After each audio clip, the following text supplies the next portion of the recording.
Hola, bienvenidos otra vez a Dharmatech. Mi nombre es Juan y el día de hoy vamos a hablar de un tema bastante interesante y es aquellas personas que en la época del Buda de cierta manera eran como una especie como de competencia, por llamarlo así, o que eran de cierta manera otros maestros que competían a la vez con las enseñanzas del Buda. Para entender un poquito cada una de estas personalidades es muy importante tener en cuenta el contexto del cual estamos hablando.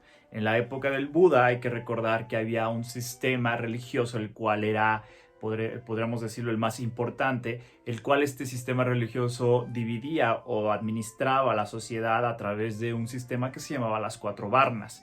Ese será otro video que les voy a hacer, pero ahorita lo que nos concierne es hablar acerca de que a este sistema que era hegemónico, que era el que controlaba a final de cuentas el poder político y religioso en esa época, se le empezó a crear movimientos que fueron en contra de cierta manera de la visión que ellos tenían con respecto a muchos temas filosóficos, religiosos de esa época.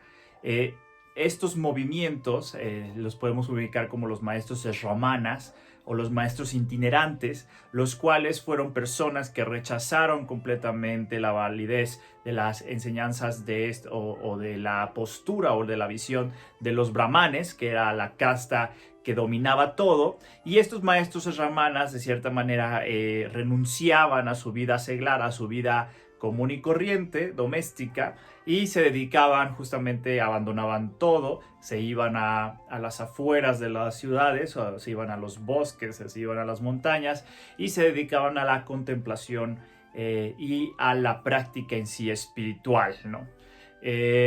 Hubo grandes maestros en la época del Buda, pero no todos sobrevivieron a lo que es el tiempo, ¿no? El tiempo es algo que borra en muchas ocasiones la importancia de muchas cosas. Entonces, estos maestros podemos conocer gracias a través de las escrituras budistas, que a final de cuentas nos narran las posturas filosóficas que había de estos maestros y que de cierta manera que enseñaba y pues quién eran los maestros. En este video vamos a analizar a tres maestros justamente que sobreviven gracias a los textos y uno de ellos sí es uno de los movimientos que actualmente todavía podemos encontrar. Podemos decir que tanto el budismo como este movimiento, hablando de los movimientos sramanas, son de los que lograron sobrevivir al tiempo. Entonces, ¿por qué es importante analizar a estos maestros o las posturas de estos maestros? Porque nosotros nos vamos a poder dar cuenta de cierta manera en qué espectro filosófico es donde el Buda concentra el Dharma. ¿Cuál es la postura que tiene el Buda? Hay que recordar que a final de cuentas lo que hizo el Buda frente a las posturas filosóficas que había en su época fue posicionar al Dharma de cierta manera en un punto medio, y es por eso que conocemos al budismo como el camino del punto medio. Entonces vamos a hacer un zoom a cada uno de estos tres maestros y vamos a platicar un poco de lo que es, lo que creían y cuáles eran sus prácticas. Vamos a comenzar el análisis de estos maestros de Ramanas y vamos a comenzar con el primero, que yo creo que es el más importante de los tres que vamos a analizar, y es Vardhamana Mahavira. Mahavira es muy importante porque numerosos textos budistas nos dicen que discípulos de él se enfrentaron directamente con el Buda o con discípulos del Buda. Era un contrincante férreo del Buda, ¿no?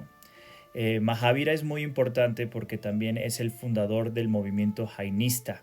El jainismo es una religión viva en la actualidad. Junto al budismo fueron de los movimientos religiosos que sobrevivieron al tiempo. Su doctrina sostiene que todas las cosas, incluso las piedras y todas las cosas inanimadas, están vivas y contienen un principio vital, el principio de Jiva. Liberar el Jiva del ciclo del renacimiento y muerte es, a final de cuentas, la meta final de su doctrina. Su práctica es ascética en extremo, por ejemplo, el ayuno, la renuncia del aseo, el autodominio radical a la no violencia, y entre otras prácticas que lo señalan como un maestra asceta extremo. En este caso, por ejemplo, los jainistas o los discípulos de Mahavira sostienen un vegetarianismo radical. Nosotros podemos darnos cuenta de muchos discípulos de Mahavira que podemos ver en la India, que incluso van completamente desnudos en los templos y en las calles, pues por su propia práctica ascética. Y este es Mahavira, como yo les decía, el único junto al Buda de los maestros brahmanas que sobreviven al tiempo. Es muy importante conocer sobre este personaje.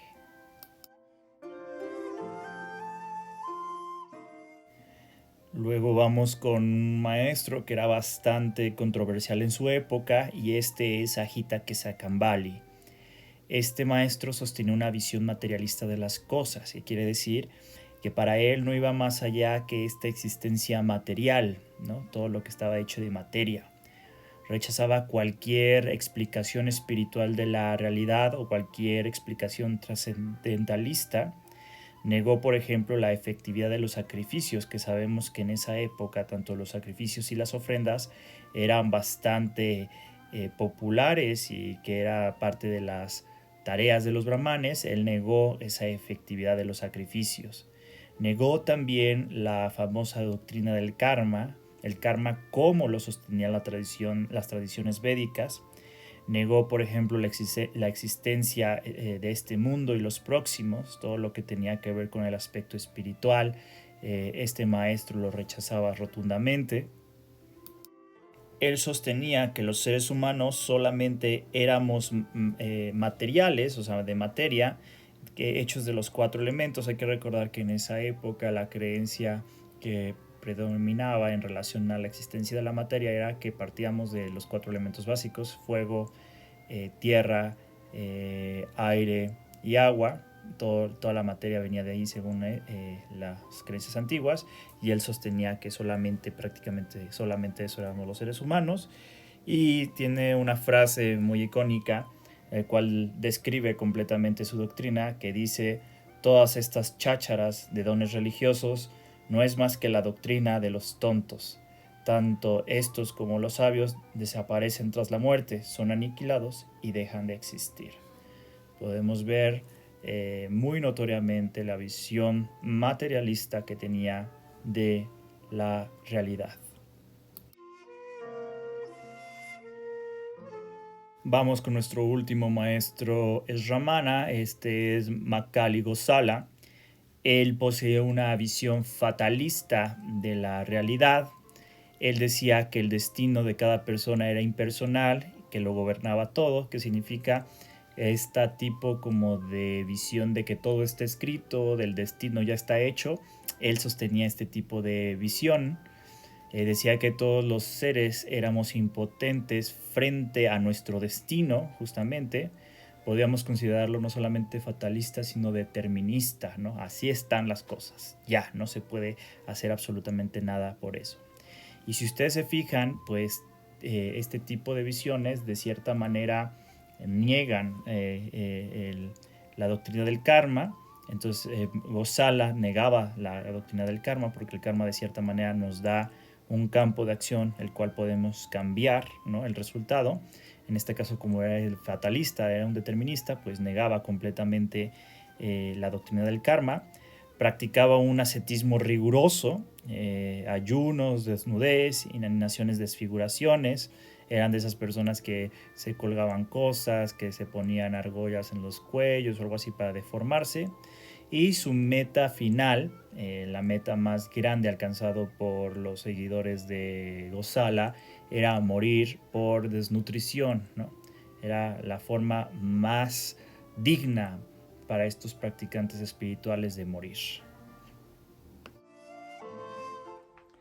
Esto fue todo por el video del día de hoy. Espero que te haya gustado. Dime tú, ¿qué opinas de cada uno de estos maestros? Es algo muy interesante, porque en una ocasión escuché a uno de los maestros que explicaba justamente a cada uno de estos movimientos chamánicos, que decía que en la actualidad no es que sean seguidores directamente de sus maestros, evidentemente, pero en la actualidad todavía se siguen sosteniendo estas visiones materialistas y fatalistas de las cosas, ¿no? A lo mejor con otros tamices y con otras texturas, pero al final de cuentas todavía es una tendencia del ser humano a poseer este tipo de visiones que en cierta manera, desde el punto de vista del Dharma del Buda, son visiones extremas, ¿no? Entonces, me gustaría que tú me platicaras si puedes también detectar de cierta manera este tipo de visiones en la actualidad. Y pues nada, esto fue todo el video. Espero que no te haya servido para tus estudios budistas. Yo me voy, pero no me voy sin antes decirte que Buddha bless you.